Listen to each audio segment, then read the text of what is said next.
डेरा गांव में एक परिवार रहता था जिसमें दो भाई और उनकी पत्नियां रहती थीं। अशोक बड़ा भाई था। वो घर की बागडोर संभालता था। अशोक तरबूज उगाता था। अजय, जो कि उसका छोटा भाई था, बड़े भाई की खेती में मदद करता था, पर वो मन से काम नहीं करता था, जिसकी वजह से हमेशा कुछ न कुछ गड़बड़ होती थी। अशोक और अजय पूरा दिन खेत में ही रहते थे। एक दिन अशोक को कुछ काम से बाहर जाना पड़ा। मैं खाद और बीज के काम से बाहर जा रहा हूँ। तुम खेत का और तरबूजों का ख्याल रखना। मैं कुछ दिनों में आ जाऊंगा। जी भैया, आप बेफिक्र होकर जाइए, मैं ध्यान रखूंगा। अशोक काम से चला जाता है, लेकिन अजय ठीक से तरबूज की उगाई का ख्याल नहीं रखता। वो ना वक्त पर पानी देता, ना छोटे कीड़ों से उसे बचाता है। भैया, मैं देख रही हूँ कि आप फसल का ठीक से ध्यान नहीं रख रहे हैं। वो देखने के लिए नहीं है, ऐसे में तो फसल खराब हो जाएगी। भाभी, आप चिंता ना करें, फसल सही है, उसको कुछ नहीं हुआ है। अजय ऐसी ही नादानी में फसल का नुकसान कर देता है। एक दिन अशोक के आने से पहले जब अजय फसल को देखने जाता है, तो जितने भी बीज रखे थे और तरबूज आए थे, वो सब खराब निकलते हैं। अरे, ये क्या हो गया? मेरी थोड़ी सी नादानी की वजह से पूरी फसल खराब हो गई। अब मैं भैया से क्या कहूँगा? अगले दिन अशोक आ जाता है। अशोक ये सब देखकर बहुत नाराज होता है। मैंने तुम्हें ठीक से ख्याल रखने को कहा था, लेकिन तुमने फिर भी नादानी की। अब इसकी भरपाई कौन करेगा? क्या खाएंगे हम? अब कहाँ से कमाई होगी? भैया माफ कर दीजिए, अगली बार से नहीं होगा। अगली बार का मौका ही नहीं दूंगा मैं। तुम अब मेरी मदद नहीं करोगे। जाओ, अपना खुद का काम ढूंढो और कमाओ। मैं इसमें से कोई हिस्सा नहीं दूंगा तुम्हें। अजय दुखी होकर वहां से चला जाता है। अजय बहुत दिनों तक दूसरा काम ढूंढता है, लेकिन किसी और के यहाँ काम ना मिलने पर और भाई के भी अपने पास ना रखने पर वो निराश होकर घर वापस लौट आता है। मैंने बहुत दिनों से जगह जगह काम ढूंढा, पर कहीं काम नहीं मिला। अब तो घर का राशन भी खत्म होने वाला है, क्या खाएंगे हम? तभी अजय की पत्नी को एक उपाय सूझता है। मेरे पापा की आलू की खेती है। हर बार बहुत से आलू उनके पास बच जाते हैं। उनसे आलू लेकर हम भेलपुरी बना के गाँव में बेच सकते हैं। वैसे भी हमारे गांव में कोई भेलपुरी वाला नहीं है। हाँ, तुम सही कह रही हो, ये हम कर सकते हैं। अगले ही दिन अजय अपनी पत्नी के मायके से बचे हुए आलू ले आया और एक ठेला लगाकर भेलपुरी बेचने लगा। अजय का धंधा चलने लगा। गांव के बहुत से लोग उसके पास खाने आने लगे। अब हमारा काम अच्छा चल रहा है। अगर तुम्हें भी मदद के लिए आना है तो आ सकती हो। हाँ, क्यों नहीं। ग्राहक इतने बढ़ गए कि अजय की पत्नी को भी उसकी मदद के लिए आना पड़ा, लेकिन कुछ ही दिनों में ग्राहक कम होने लगे। अरे, कुछ दिनों से ग्राहक बहुत ही कम हो गए हैं। ऐसे तो हमें दुकान बंद करनी पड़ सकती है।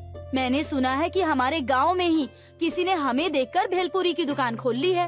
अगर ऐसी बात है तो हमें कुछ तो अलग करना होगा। क्या हमें एक के साथ एक भेलपुरी मुफ्त देनी चाहिए? नहीं, ऐसे तो हमें नुकसान होगा बहुत। तो फिर क्या करें जिससे हमारा काम बंद होने से बच जाए? हमें कोई और उपाय ढूंढना होगा। अजय अपने खेत के पास से ही गुजर रहा होता है। अपने भाई से उसका हालचाल पूछने जाता है। कैसे हो भैया? अब मैं ध्यान लगा के अच्छे से काम करने लगा हूँ। आप कैसे हो और काम कैसा चल रहा है? काम तो अच्छा चल रहा है, लेकिन हमारे सारे तरबूज नहीं बिक रहे और जब तक और ऑर्डर आता है तब तक वो पड़े तरबूज खराब हो जाते हैं। तुम्हारा अच्छा है, तुम्हें अब इसकी चिंता नहीं। अरे भैया, ये तो बहुत नुकसान हो रहा है, मैं कुछ करता हूँ। अजय घर जाकर अपने खेत के बारे में सोचता है।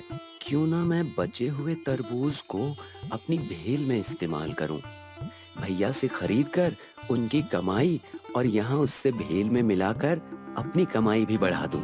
अलग भेल देखकर गांव वाले भी मेरी दुकान में भेल खाने आएंगे, जिससे मेरा मंदा पड़ा काम बढ़ जाएगा। अगले ही दिन अजय ने उन्हीं दुकान के आगे बोर्ड लगाया, तरबूज भेलपुरी, और तरबूज फ्लेवर्ड भेलपुरी बेचना शुरू किया। कुछ ही देर में उसकी दुकान के बाहर भीड़ लग गई। इसी तरह वो अपने भाई से तरबूज लेता रहा और तरबूज भेलपूरी बेचने लगा। लेकिन अजय की बीवी तरबूज के निकले कवर से परेशान थी। उसने ये बात अपने पति अजय से कही। घर के पीछे तरबूज के छिलके रखे हैं, वो खराब हो रहे हैं, उनका क्या करें? उनका कहाँ कुछ करते हैं, वो तो फेंक देते हैं या खाद की तरह इस्तेमाल कर लेंगे। मैं सोच रही हूँ कि इन्हें भेल के लिए कटोरी की तरह इस्तेमाल करें। ये तो तुमने बहुत ही अच्छा सोचा। अगले ही दिन से तरबूज के अंदर ही भेल बेचना शुरू किया अजय ने। सारे ग्राहकों को ये बहुत ही पसंद आया। इतनी अच्छी सोच के लिए उन्हें कई पुरस्कार भी मिले। अजय की तरबूज भेल बहुत से गांव में फैल गई। अजय के भाई को अजय पर गर्व हुआ और उसने कहा, मुझे नहीं पता था तुम इतने काबिल हो। मुझे तुम्हें इतना सुनाना नहीं चाहिए था। मुझे माफ कर दो। नहीं भैया, माफी मत मांगिए। अगर उस दिन आप नहीं कहते और मुझे काम से नहीं निकालते तो आज मैं इतना आगे नहीं आ पाता। इस सब के बाद दोनों एक परिवार की तरह अच्छे से रहने लगे और अपना काम और भी गांव में बढ़ाने लगे।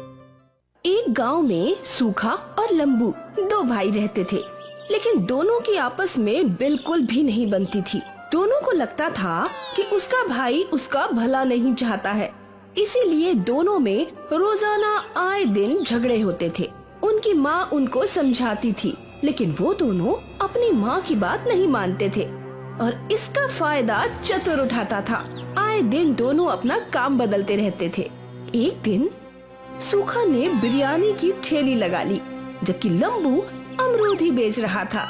देख लंबू, तू अमरूद में मुझसे बहस कर रहा था, इसलिए मैंने चिकन बिरयानी का काम शुरू किया है। अब तू यहाँ कोई बहस मत करना, वरना अच्छा नहीं होगा।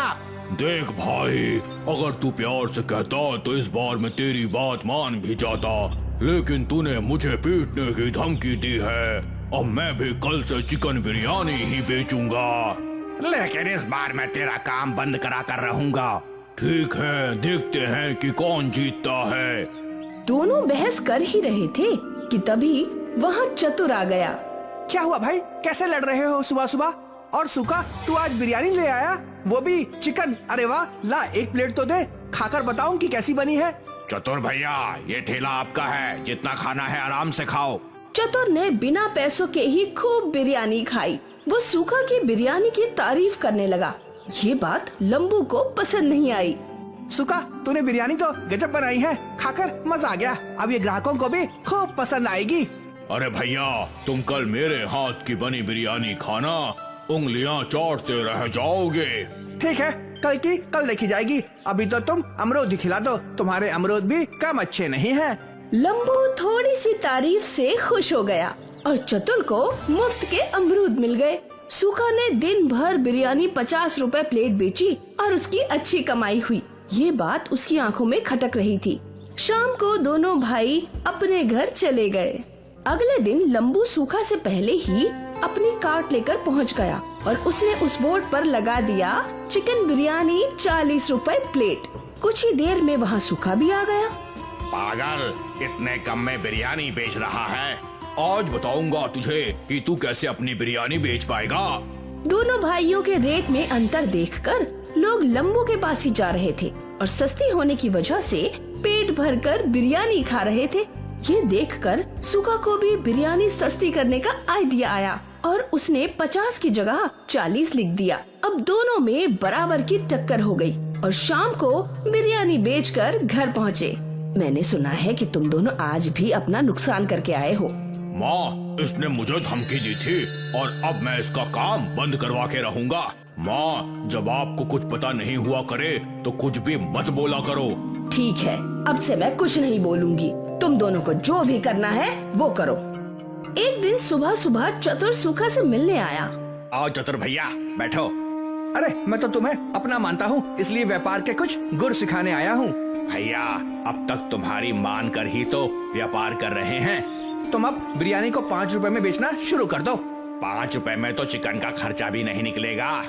तू अपने भाई को हराना चाहता है ना, तो तुझे पैसे अपनी जेब से लगाने होंगे।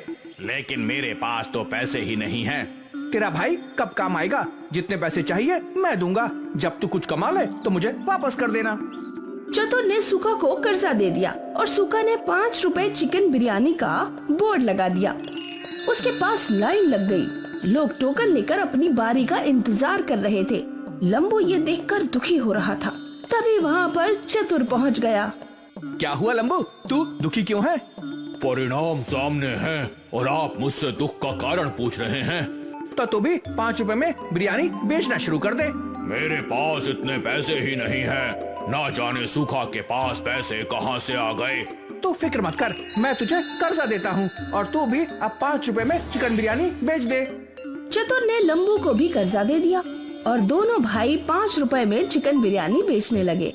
आइए आइए 5 रुपए में चिकन बिरयानी खाइए। आइए आइए 5 रुपए में चिकन बिरयानी खाइए। एक प्लेट में चिकन के 4 टुकड़े।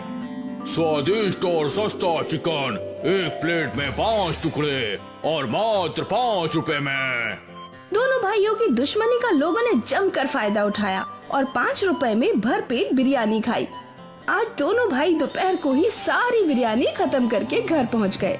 कितना कमाया आज। सूखा और लंबू ने माँ को सब कुछ सच बता दिया। अच्छा, तो तुम दोनों को पैसे चतुर ने दिए थे। अब तुम खुद सोच लो कि वो क्या चाहता है। माँ, हमें माफ कर दो। हाँ माँ, हम आज से आपस में नहीं लड़ेंगे। जितना हम लड़ाई करते रहेंगे उतना दूसरे लोग फायदा उठाएंगे। हाँ माँ, हमें ये आज समझ में आ गया है। अब हम मिलकर काम करेंगे और चतुर को सबक सिखाएंगे। दोनों भाइयों ने एक ही कार्ड पर बिरयानी रखी और बोर्ड लगाया, लंबू सूखा चिकन बिरयानी वाला। अगले दिन वो दोनों पहुंच गए। जब चतुर ने अगले दिन जाकर देखा तो उसके होश उड़ गए और उसने इस एकता को देखकर वहाँ से दूर भाग जाना ही ठीक समझा। दोस्तों, इससे हमें शिक्षा मिलती है कि हमें आपस में एकता बनाकर रखनी चाहिए, वरना कोई और इसका फायदा उठा जाएगा। और साथ ही चापलूसों से बचकर रहना चाहिए, वरना जल्दी ही डूब जाओगे।